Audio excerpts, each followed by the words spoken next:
You're listening to the Multifamily Marketwatch for Washington State. Apartment owners who need to know, trust HFO, the leading source for multifamily industry news around the state, from Puget Sound to the Tri-Cities.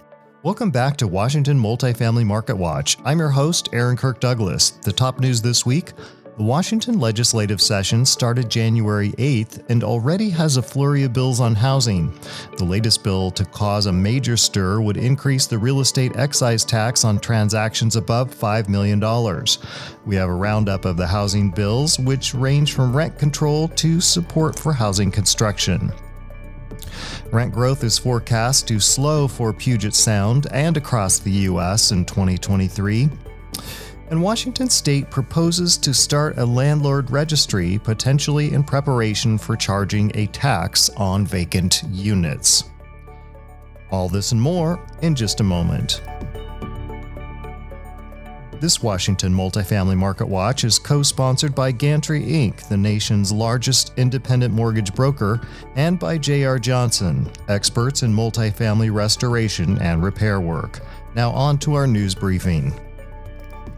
The House Local Government Committee will consider House Bill 1628 on Tuesday, February 7th at 10:30 a.m.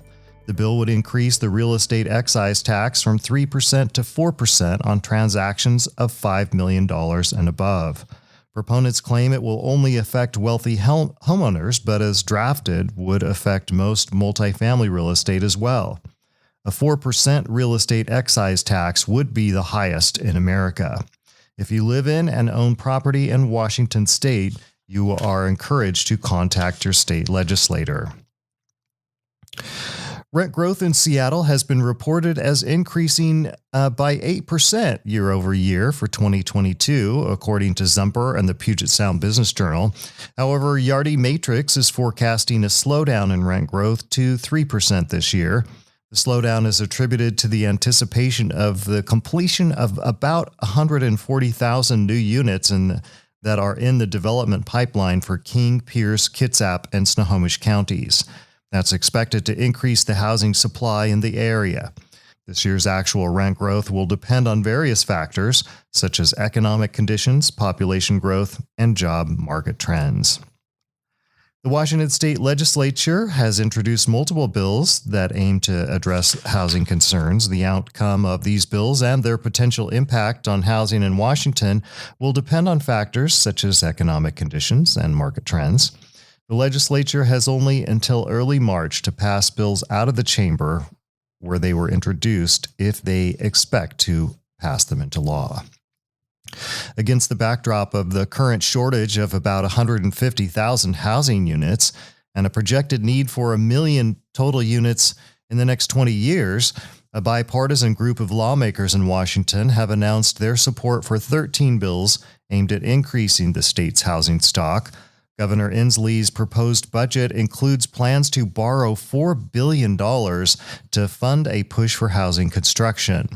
The proposals from the bipartisan group of lawmakers include speeding up permitting by setting deadlines for permit review and requiring local governments to refund permit fees if they don't meet those deadlines, making it easier to develop mother-in-law units, allowing lots of more than 1,500 square feet to be split for new housing, and exempting first-time home buyers from the real estate excise tax on townhomes and condos. These proposals aim to address the housing shortage in the state and make housing more affordable and accessible for residents. Washington House Bill 1517 and Senate Bill 5466 are aiming to increase housing density near rapid transit in Washington. The bills are intended to address the current zoning restrictions in residential use or zoning only for single-family homes.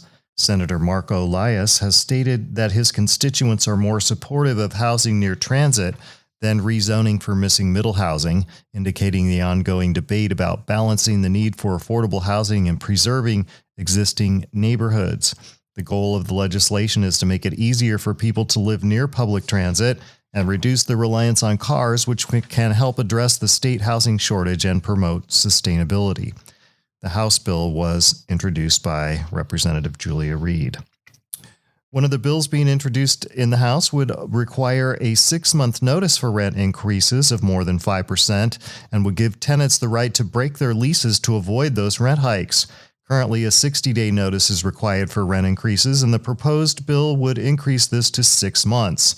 The bill would also cap late fees at $75. The proposed legislation reflects a desire among some lawmakers to address concerns about housing affordability and stability, but it faces opposition from those who believe it will not solve the root causes of the housing crisis and could have unintended consequences for the housing market. House Bill 5060 would require landlords to register their rental properties and publish the rents for each unit. The state would charge a fee of $70 for the first unit and $15 for each additional unit, including all vacant units.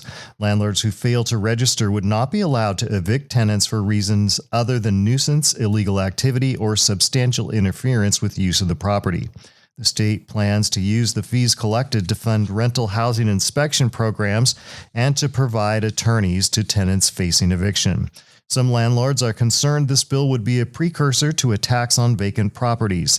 The bill would not apply in Seattle or other cities that already require a business license for rental properties, but those cities would need to report their data to the state and may also be required to begin collecting rent data. Meanwhile, in Tacoma, a new report by The Urbanist says this year is expected to be a significant one for the city's housing policy. The city has multiple projects underway aimed at making its communities more vibrant, accessible, and healthy. As the Puget Sound region's population is expected to grow by over 5 million people in the next 13 years, Tacoma's portion of that growth is forecast at 125,000, which is an increase of over 50% from 2021.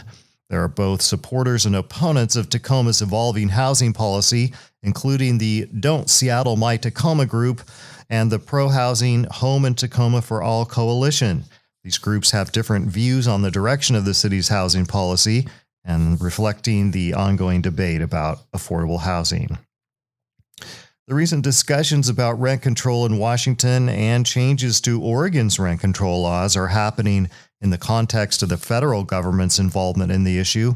According to a report from the Wall Street Journal editorial board, there are around 50 Democrats pushing President Biden to impose some form of national rent control structure, or what they're calling price gouging protections. The individuals advocating for those measures are proposing to link rent caps with providing federal funds to house the homeless. And although it has been expected we would see some loans on multifamily properties go into default due to variable rates or other situations, TREP is reporting that the CMBS delinquency rate has defied those doom and gloom expectations by falling in January below 3% overall.